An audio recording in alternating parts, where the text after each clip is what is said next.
દર્શનનો લાભ આપ્યો અને અપાયો ભીખુરામ મહારાજે, કારણ કે મુબારક મહારાજની તિથિ નિમિત્તે મહાપુરુષો છે એની નિર્વાણ તિથિ ઉજવાય છે, અને બાકી જે જગત છે એ ઉત્તર ક્રિયા કરે છે. આ બે માર્ગ છે. તો જ્ઞાન માર્ગ છે, અને જ્ઞાન માર્ગ માટે જે હાલ્યા છે એની નિર્માણ તિથિ જેવો ઉજવાય છે, અને એની જીવતા જ તે પરિશ્રમ કરેલું છે એટલે એની નિર્માણ તિથિ ઉજવાય. આ ભાગવત કથા બેઠી તો શરૂઆત ચાલી થાય કે પોથી મંદિરે મૂકે, અને મંદિરે મૂકીને પછી આપણે માથે લઈ અને જ્યાં આપણો મંડપ હોય ત્યાં સુધી આવી છે. પણ એ આપણને શું બતાવે કે મેં માથે લીધું, અને જગતને બતાવે છે કે છેલ્લા સવાસા સુધી હું આ માર્ગે હાલીશ, એ બતાવે છે. ક્યાં સુધી? ખાલી મંદિરે લઈને અહીંયા મંડપે મૂકવું ત્યાં સુધીની વાત નથી. પણ આપણે તો બસ એટલું સમજ્યા કે મંદિરે લઈને અહીંયા મંડપ સુધી મૂકી અને પાછો સડાવો કરીને ફળ લેવા સારું આંયલી લઈને અને પાછી મંદિર સુધી પહોંચાડી. પણ વાત એમ નથી. એમ ગુરુ શરણે ગયા અને વસન માથે જો ઠેઠ છેલ્લા સવાસા સુધી હાલ્યા તો મોક્ષ ગતિ.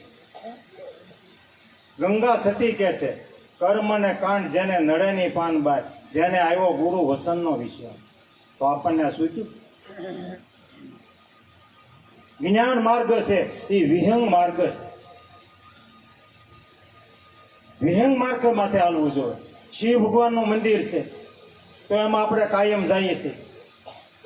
શિવ ભગવાન છે તો એને વાહન છે પોઠીઓ. પાછળ માતાજી બેઠા તો એને વાહન છે સિંહ. આનપા ગણપતિ બાપા બેઠા તો એને વાહન છે ઉંદર.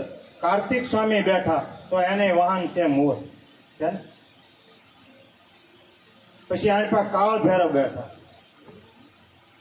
તો એને વાહન છે કૂતરો. આ બધાના વાહન છે. ભાઈ હનુમાનજી દાદાનું વાહન છે. જવો વિહંગ માર્ગનો પુરુષ છે, વિહંગ માર્ગે જાય છે. પણ એ માર્ગ માથે આપણે ગુરુ શ્રેણી ગયા તો એ ગયા તારા ભૂમિ માર્ગે ગયા અને વળતા આપણને વિહંગ માર્ગ બતાવ્યો તો એ માર્ગ માથે તમારે મારે હાલવું પડશે. એક રામાયણની માલિકા બતાવે છે. જનકને દીકરી સીતા માતા રામના ઘરમાં હતા. હવે પરમાત્માના ઘરમાં હતા છતાં એનું હરણ થાય પણ આપણે વિચાર કર્યો નથી. એ આપણને એ લક્ષ્ય બતાવે છે કે લખમણ રેખા દોરેલી છે તો રેખાની બહાર હું ઓળંગી નહીં.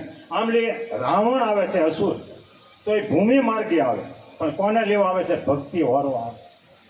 બધો વેશ ભૂજા બધું પૃથ્વી માથે પપિયલ માર્ગે કર્યું અને એ રેખા ઓળંગતા નથી. રેખા કોણ ઓળંગે? સીતા માતા એ ઓળંગી તો એનું પતંગ છું. એમ ગુરુ શરણે ગયા અને આપણે રેખા ઓળંગશું તો આપણું પતંગ છે. આ રામાયણ પણ બતાવે છે. બાકી રાવણે ઓળંગી નથી. અને ભક્તિને લઈને જાય છે તો વિહંગ માર્ગે જાય છે. અને વિહંગ માર્ગે ગયા અને વિચાર કર્યો કે મારા પિતાએ આને વનવાસ આપ્યો તો મારે લંકાની માલપા ન ઉતારાય. અશોક વાટિકાની માલપા ઉતાર્યા જ્યાં હરખ કે શોક નથી ન્યા. તો આપણા ગુરુ મહારાજે આપણને ન્યા જ મૂકેલા છે. નથી હરખ કે નથી શોક, પણ આપણે અહીંયા રહીએ તો. અને પછી જયારે આખું સૈનિક રામચંદ્ર ભગવાન ત્યારે લંકાની માલપા જાય છે ત્યારે એને પુલ બાંધ્યો છે અને આખું સૈનિક લંકાની માલપા ઉતારે છે, પણ પપિયલ માર્ગે. પછી વળતા ભક્તિને લઈને જીતીને જયારે આવે છે લંકા માલિક ત્યારે એક પુલ માથે પાછો આવ્યો હોય રામાયણની માલપા તો જોઈ લેજો. વિહંગ માર્ગે જ આવે. એમ આપણે ગુરુ શરણે ગયા ત્યારે ભક્તિ વળવા ગયા અને વળતા આવ્યા ત્યારે આપણને વિહંગ માર્ગ બતાવ્યો. ત્યાં આપણે સહી નહીં એ તમારે મારે વિચાર કરવાનો એટલું કહી મારા ગુરુ મહારાજના શરણમાં મારી વાણી અર્પણ કરું છું. બોલો સતગુરુ મહારાજ.